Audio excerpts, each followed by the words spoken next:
महिला आरक्षण और परिसीमन से जुड़े विधेयकों को चर्चा के लिए संसद का 3 दिन का विशेष सत्र आज से शुरू होगा। परिसीमन मुद्दे पर सियासी संग्राम के आसार हैं।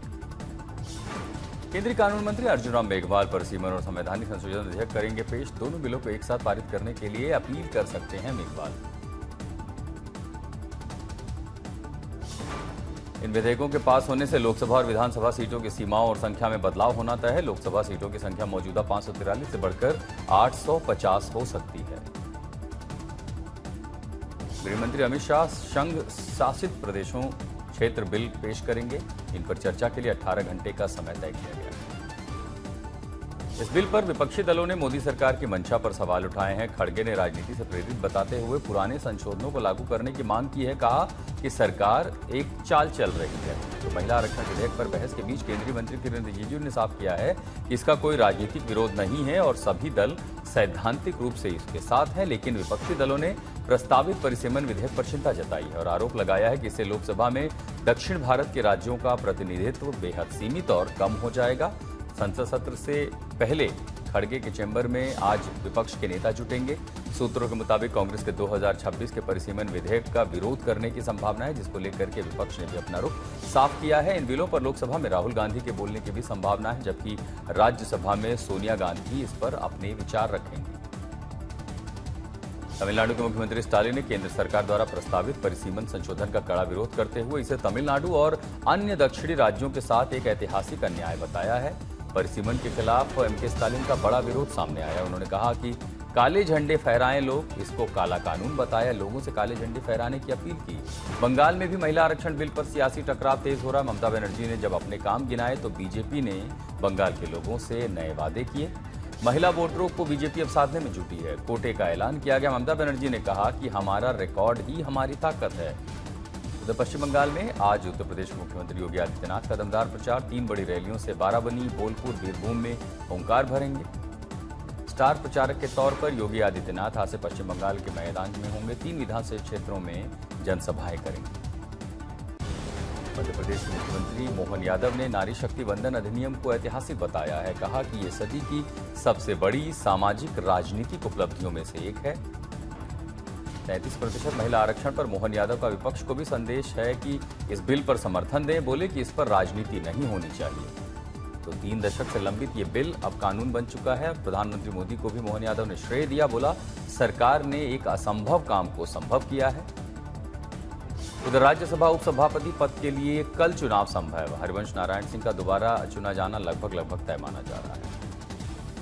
इंडियन सेंसस 2027 के तहत घर घर डेटा संग्रह की प्रक्रिया अब शुरू हो चुकी है। पहले चरण में अधिकारी घरों की सूची बनाने के लिए जुट चुके हैं। खबरें युद्ध क्षेत्र से। अमेरिका ईरान के बीच सीजफायर बढ़ने के अब संकेत मिल रहे हैं। पहला चरण 22 अप्रैल को खत्म हो रहा है। 2 हफ्ते इस पर विस्तार से और चर्चा की जा रही है कि इस पर 2 हफ्ते का एक्सटेंशन हो सकता है।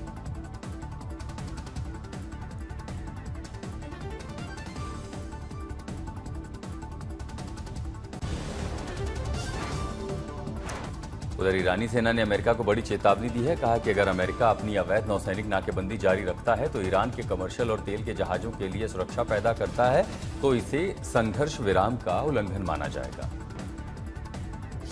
ईरानी सेना ने कहा है कि अगर हॉर्मुज पर अमेरिकी नाकेबंदी जारी रहती है तो फारस और ओमान की खाड़ी या लाल सागर में भी वो रास्ता रोकेंगे।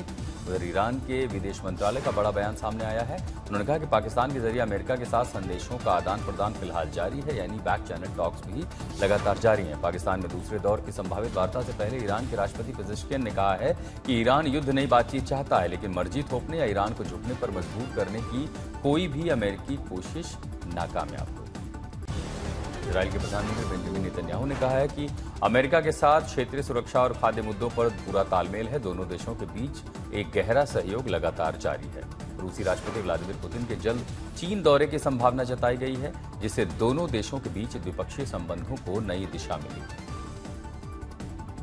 उधर शी जिनपिंग में चीन और रूस के रिश्तों को कीमती बताया है। दोनों देशों की साझेदारी को वैश्विक संतुलन के लिए बेहद अहम करार दिया है। मॉस्को की बड़ी पेशकश भी सामने आई है। ऊर्जा आपूर्ति बढ़ाने के उन्होंने संकेत दिए हैं। रशिया ने कहा है कि सहयोग मजबूत करने की दिशा में ये एक बड़ा कदम होगा। व्लादिमीर पुतिन भारत दौरे पर भी आ सकते हैं। ब्रिक्स समिट में हिस्सा लेने की अब उनकी संभावना जताई जा रही है। अमेरिकी राष्ट्रपति डोनाल्ड ट्रंप ने बड़ा दावा किया है कि इंटरव्यू में कहा है कि ईरान के साथ जारी युद्ध अब खत्म होने के करीब है। किसी भी तरह से अब ईरान समझौता करना चाहता है। बातचीत लगातार जारी है। चीन को धमकी देने के बाद अमेरिकी राष्ट्रपति तुरंत यू टर्न मार गए। उन्होंने पलटी लेते हुए कहा कि चीन के साथ मिलकर काम करने की जरूरत है। बोले, चीन ने ईरान को हथियार नहीं भेजने पर अपनी सहमति दी है। इंटेलिजेंस के मुताबिक चीनी सैटेलाइट की मदद से ही अमेरिकी अड्डे पर हमले की खबर को चीन ने गलत ठहराया है। चीन पर लगा है ईरान को गुपचुप तरीके से एक चीनी जासूसी सैटेलाइट मुहैया कराने का आरोप। चीन और ईरान के बीच स्ट्रेटेजिक संबंध बेहद पुराने हैं। रूस ने ईरान के परमाणु मुद्दे पर अपना रुख साफ कर दिया है। 2 दिनों के दौरे पर बीजिंग में मौजूद रूसी विदेश मंत्री सर्गेई लावरोव ने कहा है कि नागरिक उद्देश्यों के लिए यूरेनियम संवर्धन ईरान का बुनियादी अधिकार है। रूसी विदेश मंत्री लावरोव ने कहा कि ईरान के संवर्धित यूरेनियम को अपने पास स्टोर करने या उसे ईंधन के लिए बदलने के लिए रूस भी तैयार है। खबर महाराष्ट्र से। नासिक धर्मांतरण रैकेट मामले में एसआईटी की जांच तेज हो गई है। अब तक इस मामले में 7 आरोपियों को गिरफ्तार कर लिया है। कंपनी के एचआर और गिरफ्तार निदा खान ने अग्रिम जमानत के लिए कोर्ट का रुख किया है। नासिक की अदालत में आज इस पर सुनवाई होनी है। इस मामले में अब हलचल बहुत बढ़ गई है। जांच में अब एंटी टेररिज्म स्क्वाड की टीम को शामिल किया गया, जिसने नासिक पहुंचकर एसआईटी अधिकारियों के साथ महत्वपूर्ण बैठक भी की। इस मामले में अब तक कुल 9 एफआईआर दर्ज किए गए हैं। 12 पीड़ितों से संपर्क किया गया। एसआईटी ने पीड़ितों को शिकायत दर्ज कराने के लिए प्रेरित किया है। अमरावती के नाबालिग शोषण केस में आरोपी पुलिस हिरासत को पॉस्को एक्ट के तहत अब केस दर्ज कर लिया गया है और एसआईटी गठित करके जांच शुरू कर दी गई है। प्रधानमंत्री मोदी 2 दिवसीय सिक्किम के दौरे पर 27 अप्रैल को जाएंगे। वहां रोड शो करेंगे। उसी के साथ साथ जनसभा भी संबोधित करेंगे। नोएडा में मौजूदा तनाव के बाद अब चप्पे चप्पे पर पुलिस तैनात कर दी गई है। सभी वरिष्ठ अधिकारी सड़कों पर हैं। हिंसा उपद्रव करने वालों पर सख्त एक्शन लेने का आदेश दिया गया है। मध्य प्रदेश सीएम विष्णुदेव साय की अध्यक्षता में हुई कैबिनेट बैठक में सैनिकों और युद्ध विधवाओं को प्रॉपर्टी रजिस्ट्रेशन पर 25% स्टैंप ड्यूटी में छूट देने का फैसला लिया गया। अन्य महत्वपूर्ण निर्णय पर भी मंजूरी दी गई है। रक्षा मंत्री राजनाथ सिंह 3 दिवसीय दौरे पर बर्लिन रवाना हो चुके हैं। पनडुब्बी सौदा और रक्षा औद्योगिक संबंध एजेंडा सबसे ऊपर होगा। ये बेहद महत्वपूर्ण दौरा बताया जा रहा है। उत्तर प्रदेश के गाजियाबाद में वेलबींग स्पेशल स्कूल में टुगेदर वी राइज कार्यक्रम का आयोजन हुआ। स्पेशल नीड बच्चों ने अपनी प्रतिभा से हर किसी को प्रभावित किया, अपने सपनों को साकार करने का संदेश भी दिया। राजस्थान के सीकर पहुंचे भारतीय टीम के हेड कोच गौतम गंभीर बाबा खाटू श्याम के दर्शन किए, पूजा की और आशीर्वाद लिया। श्रीनगर की डल झील में लाइव वाटर शो देखने को मिला। Fire and emergency services command की ओर से इसको आयोजित किया गया था। आपात स्थितियों से निपटने की तैयारियों को भी यहां परखा गया।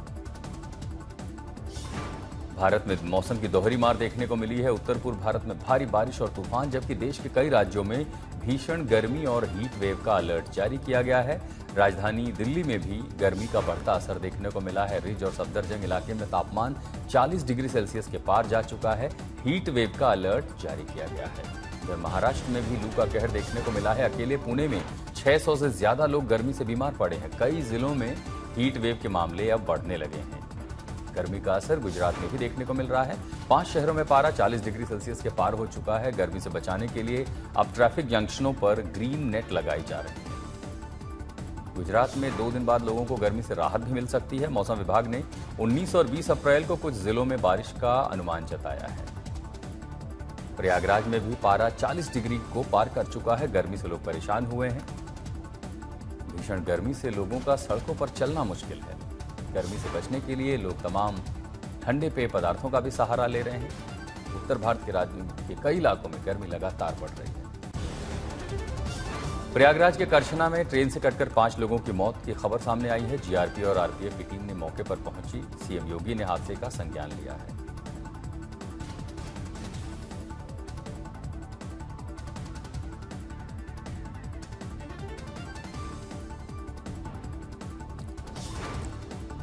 लखनऊ के विकास नगर की झुग्गियों में भयंकर आग लग गई। 50 से ज्यादा झुग्गियां जलकर खाक हो गई। आसमान में दूर तक आग की लपटें और काला धुआं दिखता रहा।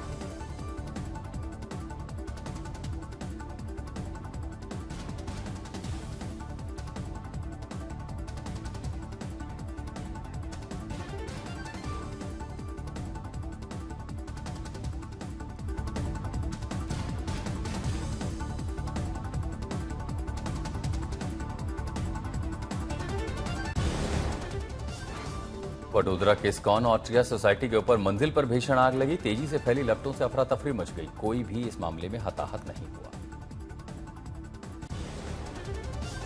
सोशल मीडिया रील किसी के लिए जीवन रक्षक बन गए। वृंदावन हादसे के शिकार ने बताया कि रील देखकर उसने अपनी जान बचाई थी।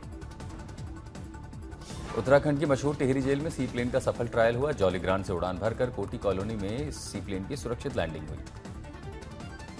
कानपुर पुलिस सैलरी घोटाले में बड़ा एक्शन हुआ है। ड्यूटी बिना वेतन लेने पर चार पुलिसकर्मियों को सस्पेंड किया गया है। सुकमा में विमला नाग बनी पहली महिला सरपंच। गांव को आदर्श गांव बनाने का संकल्प लिया। सूरत में बेघर परिवारों पर टैक्स का बोझ। ईडब्ल्यूएस मकान टूटने के बाद भी 700 परिवारों को नोटिस दिया गया। गुजरात के खेड़ा में सीएनजी बाइक में आग लगी। धुआं उठते ही पूरी बाइक जलकर खाक हो गई। हीट वेव के कारण ये हादसा हुआ है। बांदा में हाई टेंशन तार गिरने से आग लग गई। एक पूरी दंपत्ति झुलस गए। महिला की मौत हो गई। पति गंभीर रूप से घायल। उज्जैन में गोलीकांड के आरोपी को पुलिस ने गिरफ्तार कर लिया है। बाजार में उसका जुलूस निकाला गया। आरोपी ने हर किसी से कान पकड़कर माफी मांगी। झारखंड के गिरिडीह में पारिवारिक विवाद के चलते विवाहिता ने कुएं में कूदकर जान दे दी। मायका पक्ष ने ससुराल वालों के घर में पेट्रोल डालकर आग लगा दी थी। देवघर पुलिस की बड़ी कार्रवाई सामने आई है। फर्जी कॉल सेंटर से ठगी का भंडाफोड़ हुआ है। 10 अपराधी गिरफ्तार किए गए हैं। महाराष्ट्र के चंदपुर में डीजे पर डांस के दौरान विवाद बढ़ गया। चाकू मारकर युवक की हत्या कर दी गई। 4 आरोपी गिरफ्तार किए गए हैं। गुजरात के मोरबी में कारोबारी ने 30 लाख के कर्ज में नकली नोट छापने का ऑर्डर दे दिया। अहमदाबाद एसओजी ने 3 आरोपियों को इस मामले में धर दबोचा। झांसी के कॉलेज में हॉस्टल इंजीनियरिंग छात्र ने फांसी लगा ली। बैक आने से परेशान था। जांच में पुलिस जुटी है। पश्चिम सिंहभूम में पुलिस और नक्सलियों में मुठभेड़ हुई है। आईडी विस्फोट में 5 जवान घायल हुए। इलाज के लिए एयरलिफ्ट करके उन्हें रांची भेजा गया। आईपीएल में खेले गए मुकाबले में रॉयल चैलेंजर्स बेंगलुरु ने लखनऊ सुपर जॉयंट्स को 5 विकेट से हराया। पॉइंट टेबल में पहले स्थान पर बेंगलुरु पहुंच चुका है। पहले बल्लेबाजी करते हुए 20 ओवर में लखनऊ ने 147 रनों का लक्ष्य दिया था। जवाब में 15.1 ओवर में बेंगलुरु ने 5 विकेट खोकर यह मुकाबला जीत लिया।